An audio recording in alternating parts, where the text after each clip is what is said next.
రాయలసీమలో నీటి సమస్యపై వైఎస్ఆర్ కాంగ్రెస్ ప్రతినిధి కారుమూరి వెంకటరెడ్డి తీవ్ర స్థాయిలో స్పందించారు. చంద్రబాబు నాయకత్వంలోనే గత ప్రభుత్వాలు రాయలసీమ రైతుల నీటి కష్టాలను నిర్లక్ష్యం చేశాయని ఆయన ఆరోపించారు. రాయలసీమ ఎత్తిపోతల పథకాన్ని చిన్నచూపు చూశారని, ఆ పథకం అవసరాన్ని కూడా అర్థం చేసుకోలేదని విమర్శలు చేశారు. రాష్ట్ర ప్రజల జీవనాధారమైన నీటి సమస్యను రాజకీయ కోణంలో చూడటం ప్రజలకు అన్యాయమని ఆయన వ్యాఖ్యానించారు. వైఎస్ జగన్ ప్రభుత్వం చేపట్టిన రాయలసీమ అభివృద్ధి కార్యక్రమాలను కొనసాగించాల్సిన అవసరం ఉందని కూడా సూచించారు. ఎంత దౌర్భాగ్యం ఈరోజు ఆంధ్రప్రదేశ్ రాష్ట్రానికి చంద్రబాబు నాయుడు అనేటువంటి ఒక దుర్మార్గమైనటువంటి వ్యక్తి ముఖ్యమంత్రిగా ఉంటాం. నిజంగా తెలుగు ప్రజలు ఏదో జన్మలో చేసుకున్న దురదృష్టం కాకపోతే ఏంటి? జగన్మోహన్ రెడ్డి అనే గొప్ప ముఖ్యమంత్రి తన 5 సంవత్సరాల పరిపాలనలో 2 సంవత్సరాలు కోవిడ్ ఉన్న నేషనల్ గ్రీన్ ట్రిబ్యునల్ ఏదైతే రాయలసీమ ఎత్తిపోతలు ఆపేయమన్నా దాదాపు 85% నిర్మాణాన్ని జగన్మోహన్ రెడ్డి గారు ఉన్నప్పుడు పూర్తి చేశారు. దాదాపుగా 900 కోట్లు ఖర్చు కూడా పెట్టారని చెప్పి ఆఖరికి ఆ డ్రామానాయుడు మంత్రి ఒప్పుకోవాల్సినటువంటి పరిస్థితి.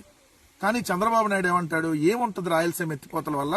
ఆఫ్టర్ ఆల్ 22 టీఎంసీలేగా అంటాడు. అసలు నీకు నీటి విలువ తెలుసా చంద్రబాబు నాయుడు? ఒక టీఎంసీ అంటే ఎంతో నీకు తెలుసా? ఒక టీఎంసీతో ఎంత పండించవచ్చో, ఏ పంట పండించవచ్చో నీకు అవగాహన ఉందా? ఎందుకంటే వ్యవసాయం దండగా అన్నటువంటి దండగమారి ముఖ్యమంత్రి కాబట్టి నీకు ఇలానే ఒక టీఎంసీ వాల్యూ ఏంటో నీకు అర్థం కాదు. కానీ నువ్వు రాజకీయంగా డ్రామాలు ఆడటం కోసం ఆ రోజు అక్కడ బాబ్లీ ప్రాజెక్ట్ దగ్గర 2 టీఎంసీల కోసం అని చెప్పి బై ఎలక్షన్స్ వస్తుందని చెప్పి వెళ్ళి డ్రామాలు ఆడొచ్చావు. కానీ అదే టీఎంసీ, ఆ టీఎంసీ విలువ ఎంత అంటే ఒక టీఎంసీతో వరి 10,000 ఎకరాలు పండించవచ్చు. అంటే 22 టీఎంసీలతో 2,20,000 ఎకరాల వరి పండించవచ్చు. ఈ రోజు నా వెనకాల ఉన్నది మొక్కజొన్న పంట. ఇప్పుడు మీరు చూస్తుంది ఇది మొక్కజొన్న పంట. ఈ మొక్కజొన్న పంటని ఒక టీఎంసీ వాటర్ తో 22,000 ఎకరాల మొక్కజొన్న మనం పండించవచ్చు.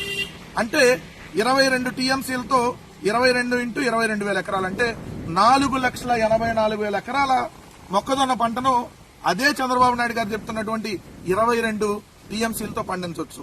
పత్తి 20,000 ఎకరాలు ఒక టీఎంసీతో, అంటే 22 టీఎంసీలకి 4,40,000 ఎకరాలు పత్తి పండిద్ది. వేరుశనగ ఒక టీఎంసీకి వచ్చి 25,000 ఎకరాలు పండిద్ది. ఏదైతే 22 టీఎంసీలకి 5,50,000 ఎకరాలు పత్తి పండించవచ్చు. పప్పు దినుసులు ఒక టీఎంసీకి 30,000 ఎకరాలు, అంటే 22 టీఎంసీలకి 6,60,000 ఎకరాలు పప్పు దినుసులు పండించవచ్చు. అదే మిల్లెట్లు చూసుకుంటే ఒక టీఎంసీకి వచ్చి 35,000 నుంచి 40,000 ఎకరాలు పండించవచ్చు.